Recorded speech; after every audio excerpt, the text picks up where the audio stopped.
You know, for many days, I've been doing these fireside chats. And as I thought about what I would do tonight, I reflected on many of the questions that I've received over the last few days, few weeks, even few years. Questions about money, questions about careers, questions about business, questions about life. But tonight, I wanted to take a different approach in tonight's fireside chat. Tonight, I want to tell some stories.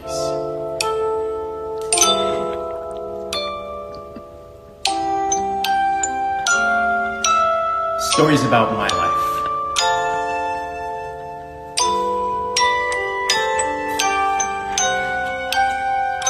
No need to make a long story short. Let's make a long story long. If this takes us 20 minutes, so be it. If this takes us 4.5 hours and I run out of storage space on my phone, so be it. But tonight we will be telling those life stories. So, also, I will be accepting questions tonight, as usual, through the question box. But if I get any questions about IRAs versus 401ks, I'm going to delete you from my life. Please! No questions about Roth IRAs. I've said what I have to say about Roth IRAs. Go read any of my books. Ramit, what bank account should I use? The high yield savings has certainly dropped over the last 4 weeks. I'm concerned that my 0.1% interest rate has actually turned into 0.05. What? Have I actually run the numbers and calculated what that's worth on a $5,000 balance? Oh, it's less than $10 per month? Oh, no, I haven't done that. No, even though you've said that 158,000 times. No, I've never done that. No questions about high yield savings accounts tonight, my friends. But if you have other questions, I'll happily take them.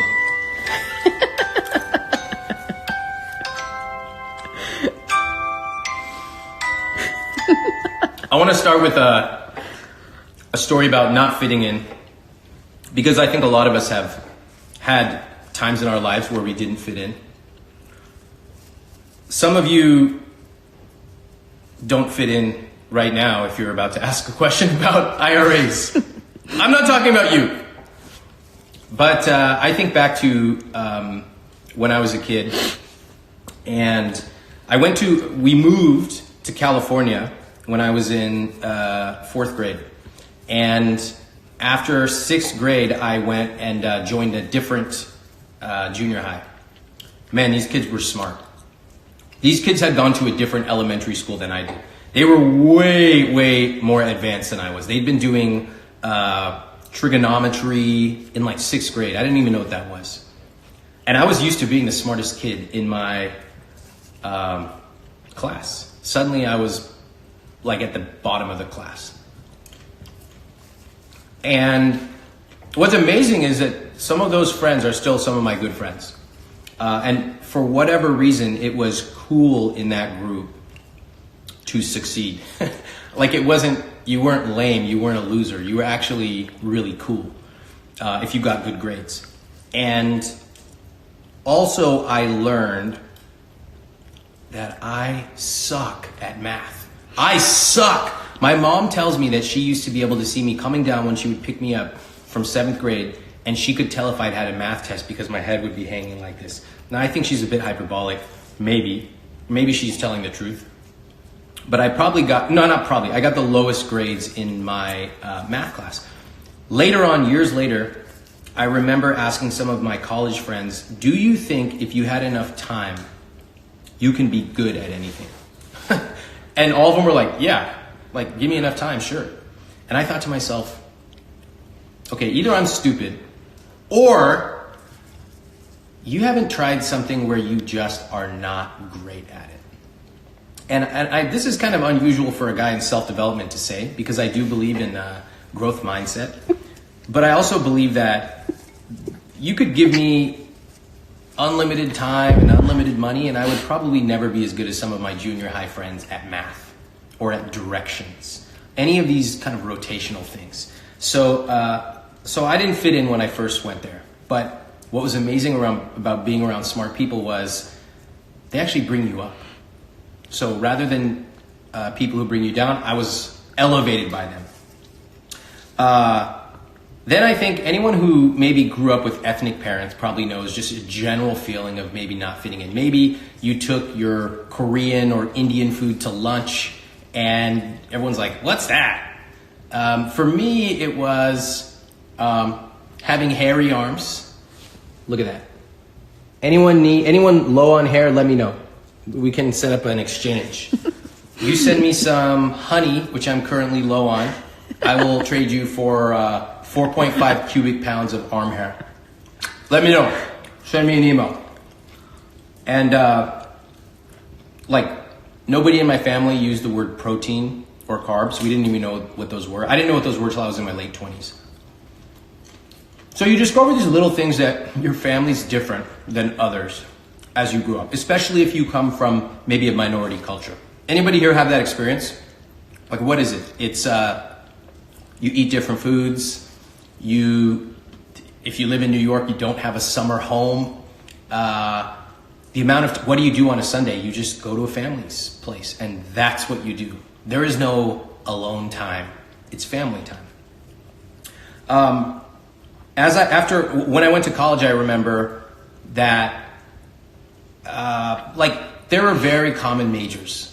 Econ, computer science, these are like common majors. And I always said I wanted to be a computer science major, but no programming and no math. And everyone's like, that does not exist. And I remember this hilarious moment. I was a freshman and my dad has some friends who work at Intel.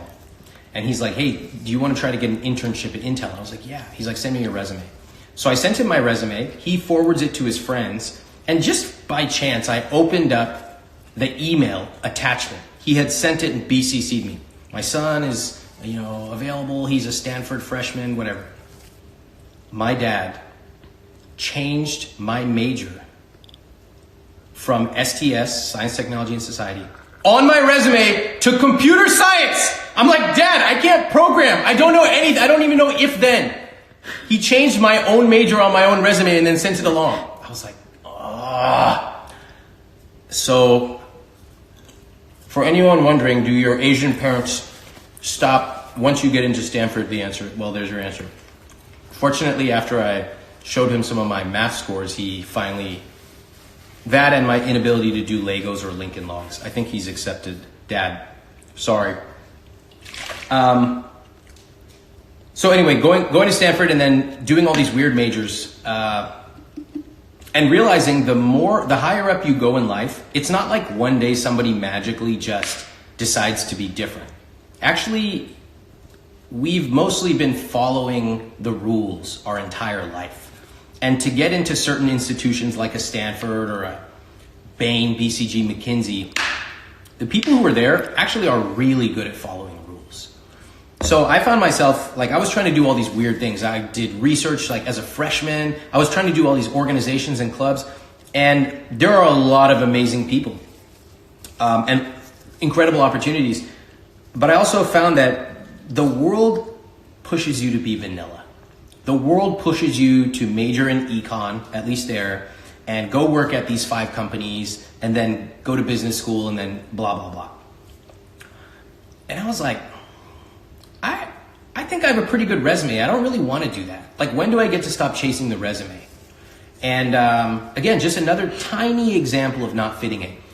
Nobody ever came out and explicitly said it, but sometimes you don't have to have that happen. Sometimes you just know, man, you say something in a meeting and everyone just kind of looks around and then the meeting continues without acknowledging you. Nobody has to say it, but the message is clear. What you said is not welcome here. So, again, nothing against the organization or the friends or anything like that I was meeting, but I just found that at different stages, at different levels, I think we all feel we don't fit in. Even when I moved to New York years later, I didn't know that many people. And I was like, okay, I'm going to be here for 2 years. And then it took me 2 years just to meet some friends, feel comfortable, understand how the city worked. So again, it was nobody's fault. It's just sometimes you take a different approach, or sometimes you're new and it takes time to learn. Especially for millennials watching this, you want to join a company and become CEO in 2 years. And I get that because I used to be like that. And now all of my friends who are CEOs are like, oh my God, like there's value in slowing down and becoming really good. And I've seen that with the people that I work with. The people who are methodical can move really, really fast. But the people who come in and say, I want to be CEO in a year, it's typically difficult for them. So I'm curious what people's experiences have been not fitting in. If you want to type a comment, I'd love to hear it. I think for a lot of us, it is right now, you're here, you're watching or listening to this, and it's, I do self-development. I want to improve. I do things on a Friday night. I'm taking a class, and the people around me don't get it. And they'll even say stuff like, why are you doing that? Who do you think you are? Right? These are the little phrases. Again, it's not that people are often explicitly holding us down, but these little phrases make it clear that our worldview might be different than others. Anybody have that experience? I remember even graduating college and wanting to learn how to dress better. And I asked one of my friends, I was like, can you help me dress better? And she took me to the Palo Alto Macy's or whatever it is. And she was like, okay, this looks great. Oh my God, this would look amazing. Try this. She pulled this whole thing. And then the first thing she said to me was, go try these on and don't look at the price. And I was like, wait, what? That shattered my worldview, because whenever I went shopping when I was younger, we didn't pick something up without looking at the price. So I took all these things into the dressing room and I tried them on. I came out and she was really enthusiastic. She was like, that looks amazing. It's not so great. And I started to be like, wow, I feel really good because she feels good, right? She's making me feel good. And what she taught me was it's worth spending a little more on something you love, and you can put all the like stuff back. Totally different view than I had ever had with clothes. Let's take some questions. Or what are people saying about their experiences feeling just a little different, 2 degrees different? So one woman says, as a woman, definitely hard to have opinions in the workplace and not be labeled as pushy and cold. Yep. The next one. Any women who heard that? Anybody resonate with that? Let me know. Another, self-development is definitely a funny thing in my family. Even though they're in academia, it's only learning certain sorts of things. Yeah. I used to be self-employed for the first 10 years of my career, so I didn't fit in with friends who took the career path. Right.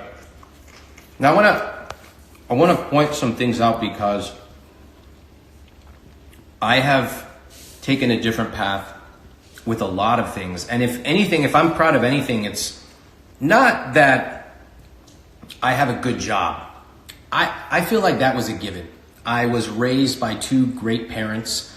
We have a culture of education, of valuing excellence. So whether I started a company or got a job, I was very confident that I was going to succeed there. And I think for anyone, you have something that you grew up feeling like pretty confident or comfortable about, whatever it may be. That was mine. And I honestly think that a lot, not all, but a lot of Indian Americans feel very confident because it's drilled into us. We have a culture and a set of behaviors about studying, education, excellence. But it's the things that I shouldn't have accomplished that I think are way more meaningful. Fitness, which is not as prevalent in our culture. Starting a company in self-development is like almost unheard of. These are the things that really, the stories behind them, I think, are way more interesting than how do you improve your conversion rate 2%. So, for example, for the woman who said it's hard to have opinions. Yeah, so powerful.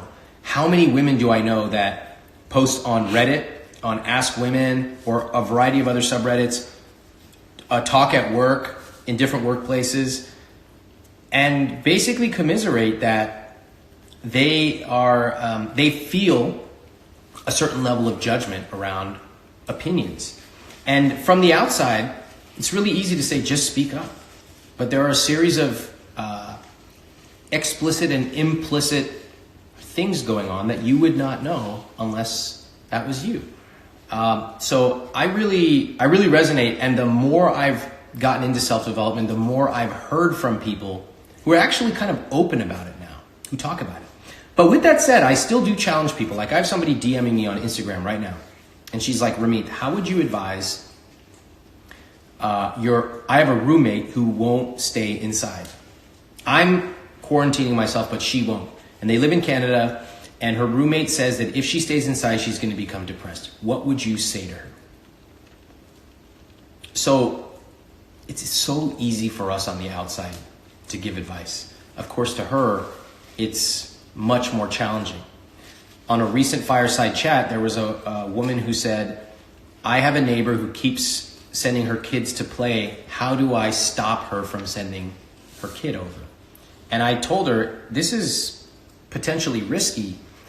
At this point, you need to simply say, not ask, say, I appreciate it. I look forward to seeing your kid and letting our kids play in the future. But for now, we're closing our house out of safety and precaution. What was amazing was after that show, just like an hour later, she sent me a picture of her son who was drawing a sign that said, our house is closed for the time being and we look forward to welcoming you back later. Now, I don't know if she delegated the work to her son or she said it herself, but the point is, there are some times where we need a little nudge, a little permission to simply say no, or to simply set some boundaries. That was a really hard thing for me to learn. Because growing up, I think it's very easy to be a people pleaser. How many people here have the experience of being a people pleaser? Even when you know you probably shouldn't do it, the words just seem to come out of your mouth. I would say that if you want to succeed in self-development, business, being able to create those boundaries is a skill that nobody kind of talks about, but I found it to be incredibly valuable. Cass, any questions that we have coming in or any stories? Who made your blanket? I don't know. How do you overcome imposter syndrome? Maybe you are an imposter. Maybe you're actually not really good at the thing that you're worried about. Have you ever thought about that? It's something that almost nobody will say. But if you feel you have imposter syndrome, first it's really important to take a hard look in the mirror and say, am I actually good at this? Because maybe you're not. And maybe you need to develop the skills first, and then the imposter syndrome will slowly start to go away. That's one approach. And I think it's something that's not as talked about as frequently as it should be.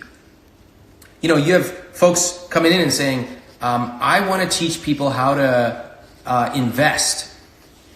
I'm like, what does your portfolio look like? They're like, oh, I have like $300. And I'm like,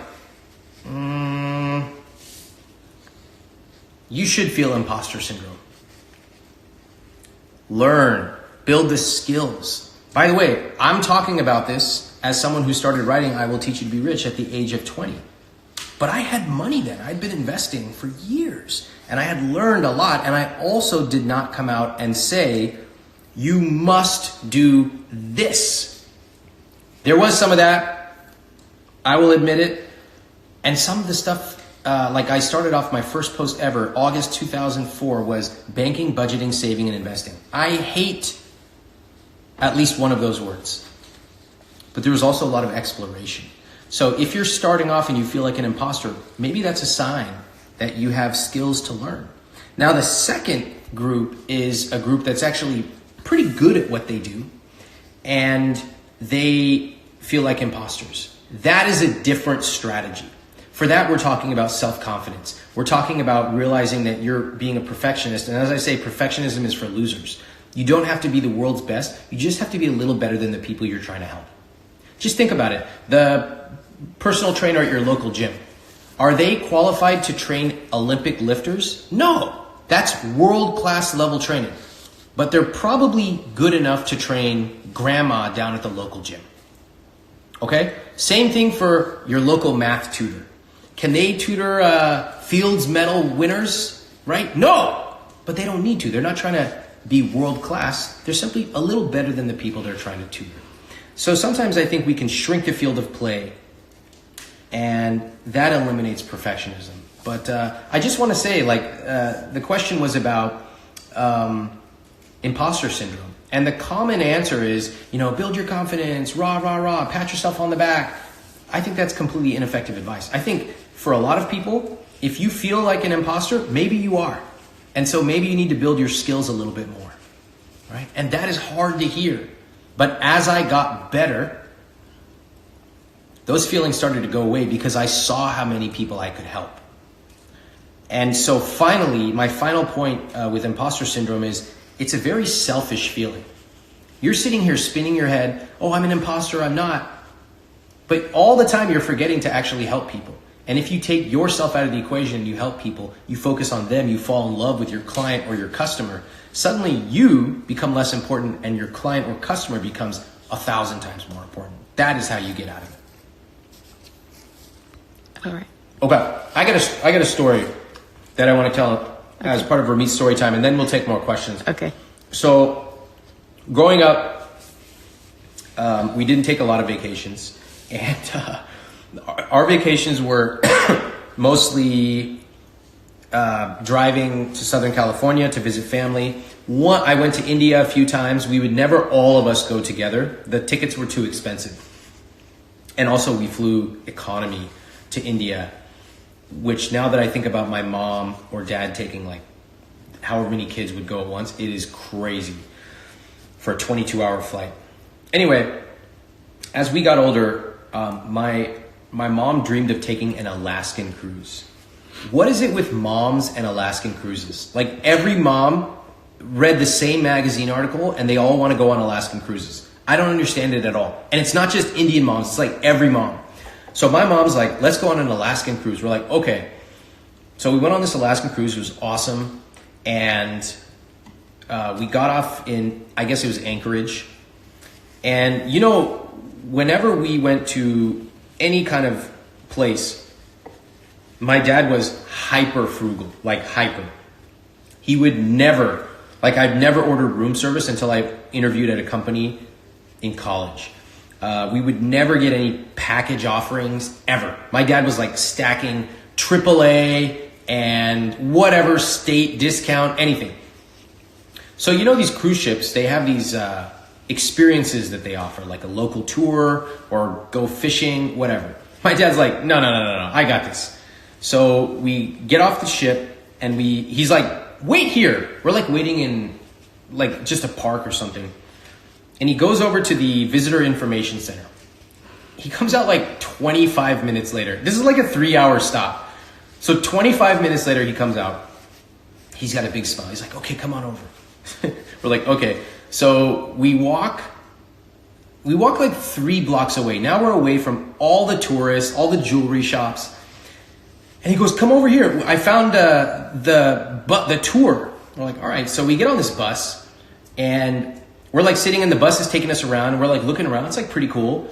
Totally different than we're used to in California. But then we start to notice some weird stuff. We're like, wait a second. Why is this guy getting on with his groceries? And then the bus pulls over and the bus driver gets out and goes into a Target. We're like, what kind of tour is this? And then finally, another person gets on and looks at us. We're an entire family. And my dad is dying. He's over here this.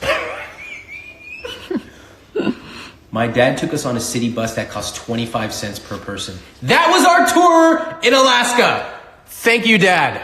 That's where I learned that, number one, just lie to your kids. You should just lie. Everyone who's I'm only going to tell the truth, don't do it. Just lie to them. We had the greatest time of our life once we realized what was going on. I've never seen my dad laugh so hard. Oh my God, it was killer. That and how my dad told us he was allergic to dogs. For 20 years, he's not allergic to dogs. He just doesn't like them. I was like, greatest performance I've ever seen in my life. Beautifully done. All right, do we have any questions from this audience? Yes.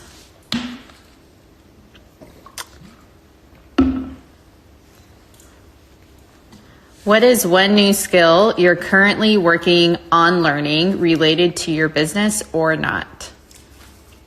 I'm learning a new level of delegation for my business. So we've done some multi-year planning, and to grow to the levels we need to grow, I have to delegate beyond what I've done. We have an awesome team. The structure is in place. The entrepreneurial operating system is in place. So now there are things that I used to do that I'm not allowed to do, and things that I'm working on getting them off my plate. It's kind of exciting. It's very challenging, but it's exciting. That, and then photography. Once things cool down again, I want to pick that back up and get good at it, or just take classes and work on it, get technically good enough that I can start becoming more creative at it. How do you stay focused during a time of uncertainty? I think that most of success is determined by what you did yesterday, the week before, the month before, the years before. So waking up, having a structure of this is what I'm doing and this is who I'm talking to, that makes it easy. If you're looking at a blank page, it's really hard. So even if you can put in 3 or 4 things per week that you're gonna do, even if you don't know where they're gonna lead, like I'm gonna put 1 hour to read strategy books, or I'm gonna put 1 hour to write. Even if you don't know what to write, that's a start. Put that structure in place. And that's how I stay focused, is to have a structure. And for our final question. What are the basic skills an entrepreneur must have? The number one thing is they need to be active, not passive. It's very common in life to be passive. What's my boss going to say? What's my partner going to say? Who do I need to talk to get this done? Or the most common phrase, somebody should do that. As an entrepreneur, you're that somebody. You have to make the rock move. You can't wait for somebody else to move it. I think that really incorporates 90% of being an entrepreneur. You push the rock and you own moving it. One way or another, you cause it to move, or that's it. Your business doesn't work. I think there are other things like a different understanding of risk, and maybe having a passion, although I don't think you necessarily have to have a passion to be an entrepreneur. I think you become passionate once you start winning. But all the entrepreneurs I know just had a little element of not fitting in. They just didn't quite fit in. Just at the edges, like what I was saying about learning about what protein was, or my major, just little things where you just like, no, I don't see why it's like that, or I don't want to do that. And I think that if you have that and you feel that, that might not be enough to be an entrepreneur, but it's a sign. If you're the one who your friends maybe don't get, or you're talking about things and the people around you are not talking, you might just be an entrepreneur and you don't even know it. So tonight was story time. The good news is that as soon as this is done, I have nowhere to go. I'm just simply going like this. Now, the question that we need to ask ourselves is, should I live stream my sleep for the next 8 hours? Rocking that chair.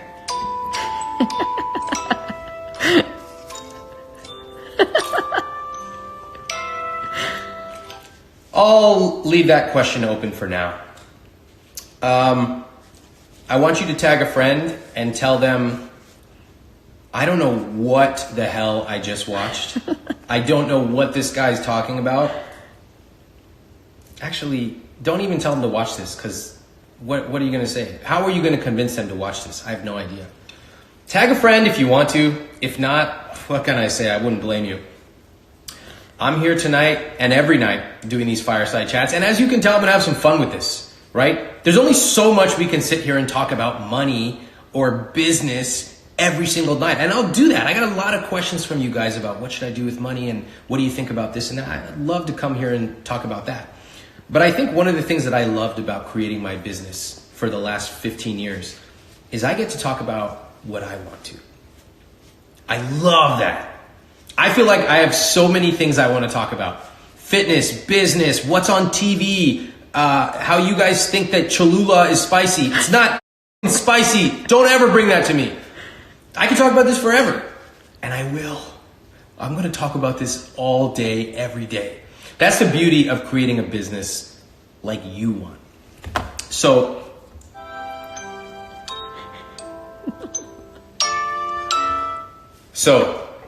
I don't even know what tomorrow's topic is. I will tell you that those of you who have asked about creating an income, starting a side business, I am going to be launching Earnable starting this week.